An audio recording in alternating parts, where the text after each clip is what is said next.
জিৎ দেব তো সুপারস্টার হয়েছেন, বাংলা ইন্ডাস্ট্রিকে এখন বলতে গেলে ধরে রেখেছেন জিৎ দেবী। কিন্তু জানেন কি অঙ্কুশ কেন সুপারস্টার হতে পারলেন না? কেন অঙ্কুশ একজন ভালো অভিনেতা এবং একজন ভালো ডান্সার হয়েও যোগ্য সম্মান পেলেন না?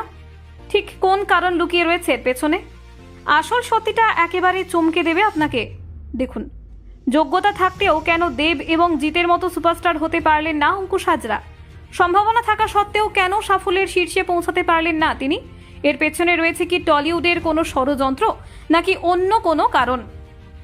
টলিউড ইন্ডাস্ট্রিতে দেব এবং জিতের পর যদি আর কোনো অভিনেতার সুপারস্টার হওয়ার সম্ভাবনা ছিল, তাহলে তিনি হলেন অঙ্কুশ। তার অ্যাকশন দুর্দান্ত, বাংলায় ডায়ালগের উচ্চারণ তো বেশ ভালোই, অভিনয়টাও মন্দ করেন না অঙ্কুশ। বলতে গেলে কমার্শিয়াল সিনেমার হিরোর সব ম্যাটেরিয়াল ছিল অঙ্কুশের মধ্যে।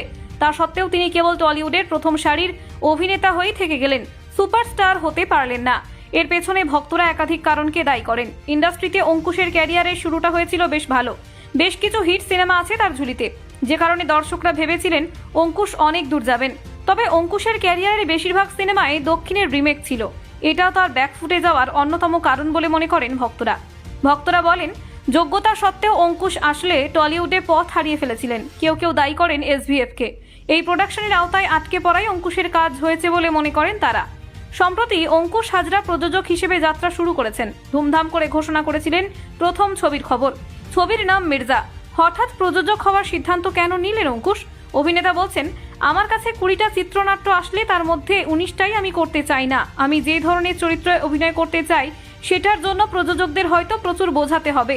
খুব লম্বা একটা পদ্ধতি। যে ছবি ভালো ব্যবসা করছিল সেই একই ধরনের চরিত্র সুযোগ আসছিল বারবার, কিন্তু আমি একেবারে চ্যালেঞ্জিং কোনো কাজ করতে চাইছিলাম। এখন বাংলায় অ্যাকশন ফিল্ম হওয়া প্রায় বন্ধ হয়ে গিয়েছে। মানুষ যদি বিক্রম ভেদা মাল্টিপ্লেক্সে গিয়ে দেখেন, তাহলে মির্জা কেন দেখবেন না? টেলিভিশন নয়, থিয়েটারের কথা ভেবেই এই ছবি তৈরি করব। এরপর 2024-এ ঈদের সপ্তাহে মুক্তি পেয়েছিল অঙ্কুশ অভিনীত ছবি মির্জা। নিজের ঢাক না পিটিয়ে বাংলা বাণিজ্যিক ছবির বাস্তবকে তুলে ধরার চেষ্টা করেছিলেন তিনি। মির্জা নিয়ে মানুষের উচ্ছ্বাসও কম ছিল না। তখনই জানিয়েছিলেন তিনি আরও বড় আকারে মির্জা 2 তৈরি করবেন, যার নেপথ্যে কাজ করছে অগণিত দর্শকের ভালোবাসা।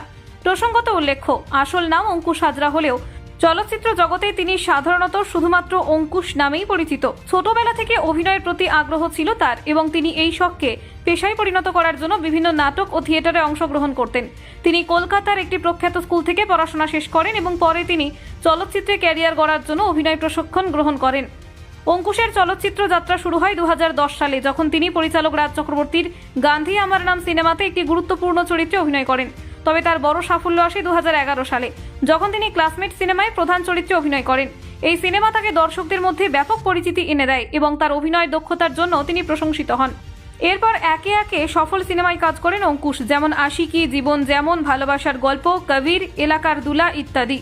তার অভিনয় জীবনে বিভিন্ন ধরনের চরিত্রে অভিনয় করে তিনি তার বহুমুখী প্রতিভার প্রমাণ দিয়েছেন। অঙ্কুশের অসীম প্রতিভা এবং কঠোর পরিশ্রম তাকে বাংলা চলচ্চিত্রের অন্যতম জনপ্রিয় মুখে পরিণত করেছে। আশা করা যায় ভবিষ্যতে তিনি আরও অনেক সফল সিনেমায় অভিনয় করবেন।